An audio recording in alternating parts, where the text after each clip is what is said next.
Om Swastiastu. Apa kabar Dewan Juri yang saya hormati dan teman-teman yang saya banggakan? Perkenalkan, nama saya Nikomang Triana Dewi. Saya bersekolah di SD Negeri 1 Paksebali. Kali ini saya akan membacakan buku yang berjudul Asal Mula Selat Bali yang dikembangkan oleh HHK Media. Buku ini saya pinjam di perpustakaan sekolah saya, teman-teman. Dengarkan dengan baik ya.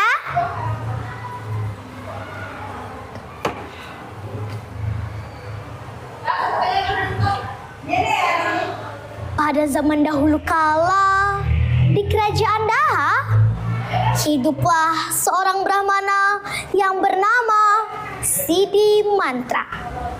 Sang Brahmana dikenal memiliki kesaktian budi luhur. Tak hanya itu, ia juga dikenal memiliki pengetahuan agama yang sangat luas.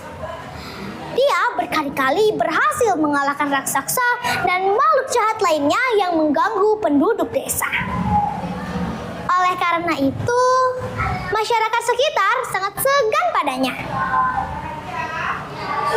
Suatu hari, Betara Guru menghadiahkannya kekayaan dan seorang istri yang cantik.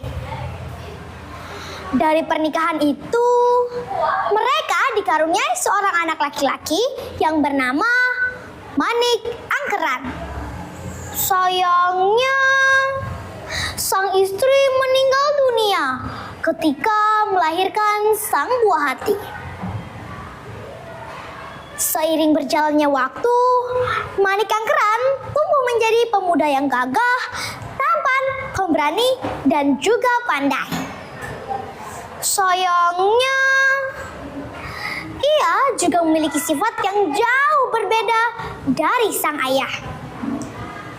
Selain manja, Manik Angkeran juga sangat suka berjudi. Manik seringkali kalah dalam berjudi dan tak ragu untuk mempertaruhkan harta kedua orang tuanya.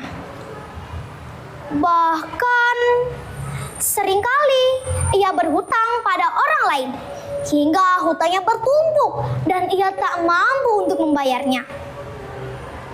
Ia pun kemudian meminta bantuan kepada ayahnya untuk membayarkan seluruh hutangnya itu.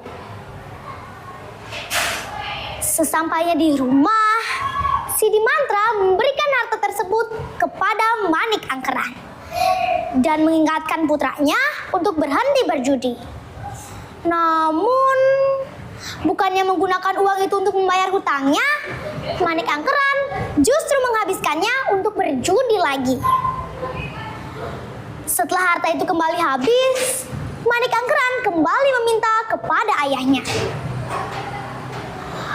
Sidi Mantra merasa kesal karena putranya terus meminta harta kepadanya. Tapi rasa sayang Sidi Mantra kepada putranya membuatnya kembali ke Gunung Agung. Sesampainya di Gunung Agung, Sidi Mantra kembali melakukan ritualnya dengan membunyikan genta dan membaca mantra. Tak lama kemudian, sang naga keluar dari tempat persembunyiannya. "Ada apa, Sidi Mantra?" tanya naga Besuki. "Kenapa kau memanggilku lagi?" Sidi Mantra berkata, "Maafkan aku, naga Besuki." Jawab Sidi Mantra, "Sekali lagi, aku ingin meminta bantuanmu untuk melunasi semua hutang anakku. Aku sudah menasehatinya untuk tidak berjudi, tapi ia menghiraukan nasihatku. Rupanya anakmu sudah tidak lagi menghormati orang tuanya," kata naga Basuki. "Namun, aku akan tetap membantumu untuk yang terakhir kalinya. Ingat, ini adalah yang terakhir kalinya." ucap naga Basuki sembari menggeliat hingga emas dan permata keluar dari sisik tubuhnya. Sidimantra kemudian memilih beberapa harta dan berpamitan. Ketika kembali ke rumah, ia langsung menggunakan harta tersebut untuk melunasi hutang-hutang putranya. Melihat hal tersebut, Manik Angkeran merasa heran. Bagaimana bisa ayahnya mendapatkan harta dengan begitu mudahnya? Bukankah hal itu bisa membuatnya kaya raya dengan cepat? Maka ia pun bertanya kepada sang ayah. Dari mana ayah mendapatkan semua kekayaan ini? Sidimantra menjawab, "Sudahlah Manik, tak perlu kau tanyakan dari mana ayah mendapatkan harta ini. Lebih baik kamu berhenti berjudi dan bertaruh. Dan ini adalah terakhir kalinya aku akan membantumu. Jika kamu berhutang lagi, aku tak akan membantumu," ancam Sidimantra. Meskipun begitu, tetap saja Manik Angkeran suka berjudi dan bertaruh. Sekali lagi hutangnya menumpuk banyak dan ia tak bisa membayarnya. Manik Angkeran pun lagi-lagi meminta bantuan kepada sang ayah. Namun rasa kecewa yang ada di dalam hati Sidimantra membuatnya menolak permintaan itu. Dia tidak menyerah dan mencari tahu bagaimana cara ayahnya mendapatkan harta tersebut. Ketika mengetahui bahwa sang ayah mendapatkan harta dari kawah Gunung Agung, ia pun langsung membuat rencana sebaik mungkin untuk bisa mencapai kawah itu. Ia harus bisa membaca sebuah mantra. Namun, sejak kecil ia tak pernah belajar tentang mantra. Untuk mengatasinya, ia pun mencuri genta milik sang ayah yang sedang tidur. Tanpa menunggu waktu lama, ia langsung melakukan perjalanan ke kawah Gunung Agung. Sampainya di tempat yang dituju, Manik Angkeran menjemunyikan genta yang dibawanya.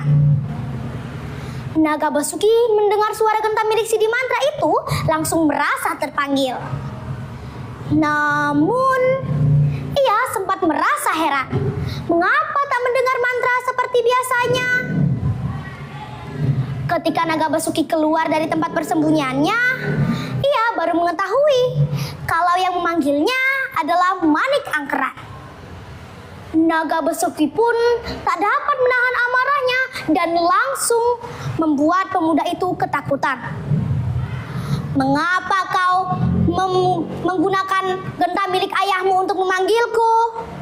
Pasti kau mencuri genta milik ayahmu, bukan?"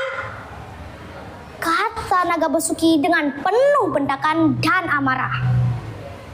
Meskipun ketakutan, tapi Manik Angkeran tetap menunjukkan wadah memelas dan meminta tolong agar hutang-hutangnya dilunasi. Melihat sikap memelas Manik Angkeran, Naga Basuki pun merasa kasihan dan menyetujuinya. "Baiklah, aku akan memberimu harta yang kamu minta. Namun berjanjilah untuk mengubah perilakumu dan berhentilah bertaruh. Ingat hukum karma." Sesudahnya Naga Basuki menggeliat hingga emas dan permata keluar dari sisiknya, melihat hal itu, Manik Angkeran langsung merasa takjub. Niat jahat mulai keluar dari dalam hatinya, dan ia semakin menginginkan lebih banyak harta. Ketamakan Manik Angkeran membuatnya mengeluarkan keris dan menebas ekor Naga Basuki. Ketika naga tengah membalikkan tubuhnya untuk kembali ke sarangnya. Sesudah Manik Angkeran melarikan diri dari pinggir kawah itu, Naga Basuki mencari Manik Angkeran ke segala penjuru, tapi tidak bisa menemukannya. Dengan kesal, naga menggunakan kesaktiannya dan Manik Angkeran menjadi abu. Sang ayah yang khawatir mengapa putranya tak kunjung pulang, mencari putranya ke kawah Gunung Agung. Sidimantra merasa kalau anaknya meminta bantuan kepada Naga Basuki. Berangkatlah ia ke Gunung Agung. Sesampainya ia di sana, ia mendapati sang naga telah berada di luar persembunyiannya. Bertanyalah ia kepada sang naga, di mana Manik Angkeran. Mengetahui kalau putranya sudah meninggal dunia, Sidimantra merasa sedih. Ia segera meminta Naga Basuki untuk menghidupkan kembali putranya. Dengan kebaikan hatinya, Naga Basuki menyetujui permintaan tersebut. Namun, ia juga memiliki syarat kepada Sang Brahmana. Sang Naga Basuki meminta untuk Sang Brahmana mengembalikan ekornya. Sidimantra pun menyetujui permintaan tersebut dan menggunakan kesaktiannya untuk mengembalikan ekor Sang Naga Basuki. Tak lama, Manik Angkeran pun dihidupkan kembali. Setelah kembali hidup, Sidimantra meminta putranya untuk meminta maaf dan berjanji untuk tak mengulangi tindakannya. Manik Angkeran pun meminta maaf dengan penuh ketulusan. Kali ini, Sidimantra mengetahui dengan pasti bahwa putranya itu tengah bersungguh-sungguh. Meskipun begitu, ia tak memutuskan bahwa ia tak akan bisa hidup bersama lagi dengan Manik Angkeran. "Kamu harus memulai hidup barumu, anakku," ujar Sidimantra. Ia pun menyuruh putranya untuk tinggal di sekitar kawah Gunung Agung. Sementara ia kembali ke rumahnya di kerajaan Daha. Sesampainya ia di tanah benteng, ia menorehkan tongkatnya ke tanah untuk membuat garis yang memisahkannya dari sang putra. Saat itu juga, garis itu menjadi lebar dan luas. Lama-kelamaan, air laut menggenanginya dan semakin melebar menjadi selat. Selat itulah yang kini diberi nama Selat Bali dan memisahkan Pulau Jawa dan Pulau Bali. Sekian dari cerita saya tutup dengan Parame Santi. Om Santi Santi Santi Om.